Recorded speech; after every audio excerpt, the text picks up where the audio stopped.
Crypto Lover Trading Group. Everybody's doing well. It's a little bit before 9 a.m., a little early for us on this Friday morning, but we want to get the weekend started off really quickly, kind of get some things. And I had a lot of questions this morning and last night about it, what's going on with Ethereum. Okay. And, because obviously we're not seeing that really trickle down in a lot of the other DeFi assets, altcoins.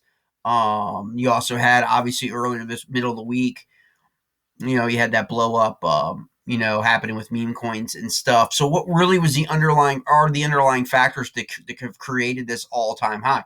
You have to remember, back in the summer, what was the narrative? Ethereum, remember going into London fork, right? Ethereum was dead, Bitcoin dominance, Ethereum killers, because a lot of the other projects, Cardano had a summit in September. You had Solana's massive run up during the summertime. You've got, a lot of these other narratives circling that everybody has kind of targeted Ethereum to take Ethereum down, right? And Ethereum has just kept moving higher and higher and higher.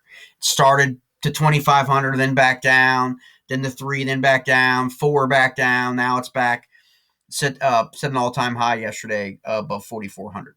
And of course now it's coming under some selling pressure, obviously, but it's been climbing. And so now the people that have set these price targets of 7,500 and 10,000 Ethereum don't seem so crazy. They don't seem so ridiculous, right? I mean, and there are people out there, the same as there are people in the Bitcoin camp that have $120,000 cycle top for Bitcoin this cycle, this bull run cycle, and we're still in the 60,000 area, right? So that's a double from here, before this bull run ends. So there's always those camps. When we're specifically talking about Ethereum, we want to know. I got this question at least in at least 6 or 7 messages. Was well, really, what's it all about? Okay, so I'm going to open up. We're going to look at the 4 hour. We're going to see where we are, and then we're going to talk into really the 3 major things that's happening here. Okay. Obviously, we set that new all-time high, okay, on a wick. We have not tested this down here support here. We've set in the previous video that we set here. Obviously, we've got that low-level RSI here, 35, went all the way back up to 70, and now we're trying to figure out what to do. Just kind of normal, other than this spot right here in the last, 2 weeks or so where we hit 78 a few times. 70 is usually the mark where you see a little bit of oversold. And then down here at 30s when you see, overbought.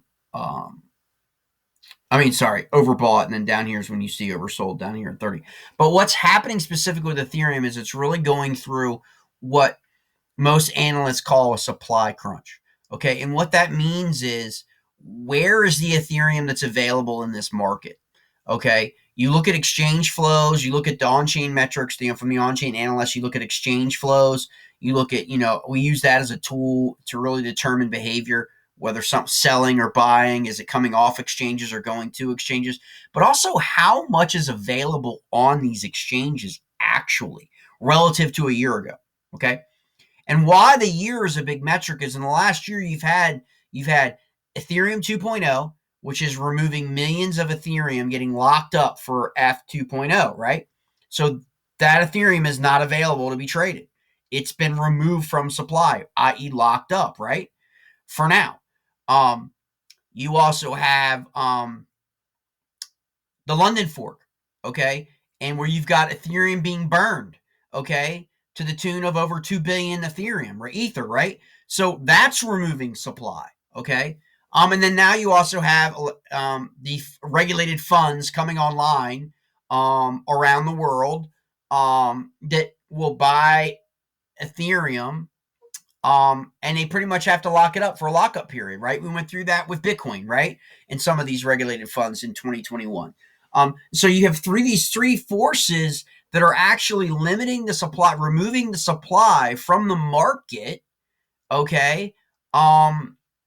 And so that's what you need to understand, that when you have a limited supply, you're going to get it's going to get what's accumulated is overall is going to drive the price higher. Okay. It's a simple commodity driven supply and demand